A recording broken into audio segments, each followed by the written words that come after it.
और अब रुख करेंगे केरल का। केरल के पलक्कड़ में वज़ीर-ए-आज़म नरेंद्र मोदी की इंतखाबी रैली हुई, जहां पीएम मोदी ने अवामी जलसे से खिताब किया।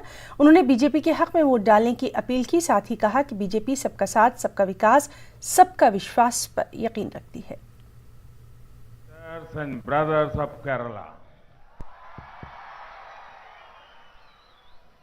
I am delighted to be in Palakkad and address my first rally in the state from here. The people of Palakkad have had a close bond with our party. Today, I have come among you to seek your blessings for the BJP in the upcoming state elections.